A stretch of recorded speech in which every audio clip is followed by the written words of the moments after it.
Let's talk moon water. How we work with the energy, what to avoid, and the differences between them. Full moon water versus new moon water. There is a difference, and it is very important to know the difference between the two. Not only because you're collecting the moon water, but you will be using it in your spell work.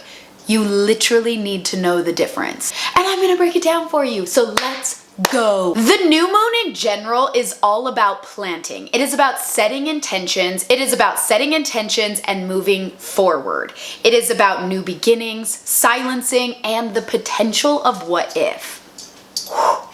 Versus a full moon. A full moon is all about releasing. That creates power, visibility. When you understand the difference between the energy of a new moon versus a full moon, the new moon sits out there and there is no moon in sight. It is the darkest night of the month, and it is the time where there is no moon reflection on us. So when you charge water underneath that, you are charging with that intention. Now, hear me out on this. You also want to be using the moon water in correlation with what's happening astrologically at the time of the event. All of it truly does matter. Let's talk about it. We're gonna go new moon first. New moon water. You do all of the same steps as the video before, but now you have the new moon water. What is new moon water even good for? New moon water is great when you are starting something new. Projects, spells, commitments, healing. This is the energy of plant, and it will grow over time. The slow burn spell work. This is about focusing inward. It can be used for divination, meditation, guiding. Really works well with inner childhood work. Any kind of healing properties and healing work in this that's going to be systemic healing. So think that emotional healing. New moon water is great for adding into baths, for anointing new tools, for anointing candles, altar. Great for charging your voice before a ritual, partaking of it and drinking it in before you're about to act into something or step up. It's beautiful for watering plants when you are asking for growth. Not protection, but growth. And then it's really beautiful to mix in and use in the written spell work. When you are doing something that you are writing in, it's a beautiful time to use it. It is not good for using it for spells for release or banishment. Just when you are already in a state of high energy or high chaos, new moon water is also not good for that. It will just add to it. It's not going to give you that good sense of clarity that you're looking for. Okay, here's a new moon water idea.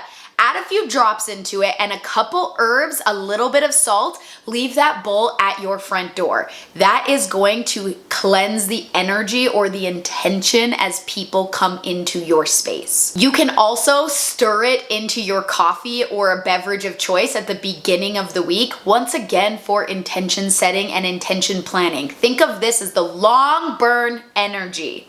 Now let's get into the full moon. Full moon, that is when you see all of it, is direct access to the full moon, and most things are changing or shifting. The full moon is a time for release, for power, for visibility and vitality. The full moon comes in to hold space. It creates the structure. There is bright moonlight outside.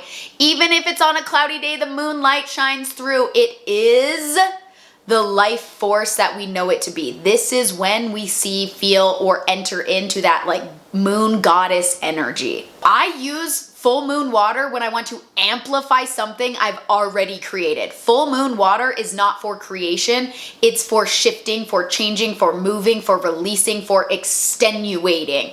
If you're wanting something to start, that's new moon, not full moon. Full moon water is also used when you want to celebrate or bring in energy, vitality. This is a beautiful time for gratitude practices, giving back, or honorance. Use this when you want to charge up your own energy or you're claiming something back for you. And then obviously, very specifically, when you are ready to release something that is no longer serving you, full moon water is where it's at. You can also use full moon water to connect with ancestors and also rededicate sigils or even anoint and protect yourself. Going on with all the things it's great for, Full moons are incredible for charging your crystals, your jewelry, and resetting the energy. It will release anything that's not meant to serve you when you've created that. Full moon water is great for your cleansing practices. Think of this as adding it into some of the stuff. Maybe you're mopping your floors, full moon water.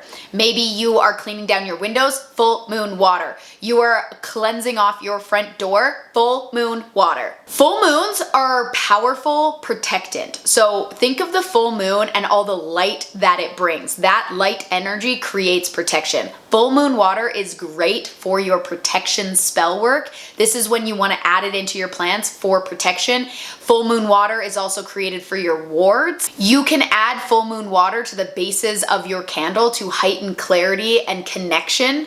It can also help you attach to your ancestors better if that is part of your practice. Times not to use full moon water in your practices is definitely when you are trying to keep things subtle or slow or hidden. Sometimes you need that in your practice. You don't want to do this. Full moon water is spotlight energy. Think about it as shining a light on everything. If you don't want the light being shined, don't use it in your practice. It's also not a great one for anything that is meant for softness, so glamour magic, self-love magic. The full moon energy doesn't really work well with that. Once again, this is more of a charging and a taking and an expansion, so a big time releasing. So I wouldn't be using full moon water for anything that is soft and subtle and soothing or relaxing. Now, I realize what I just said, but here is an idea to use your full moon water for. Use it to cleanse the brushes that you use for your makeup, or maybe cleanse your fingers before you do it.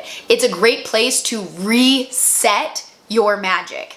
Reset it, re-honor it. So rather than thinking of it as I'm adding this in for my own intention, you want to think of it as a very cleansing and overhauling energy. Anything that's in that, it's going to work well for. All of that being said, certain moons based on the astrology and the energy and where everything is in the sky, that's going to change the exact style that that moon is bringing, whether it's a new moon or a full moon. So paying attention to creators such as myself who walk through the what is happening and how this moon is integrating, use the water of those moons as to what the moon is doing, and then use this as a baseline as to how to progress it forward.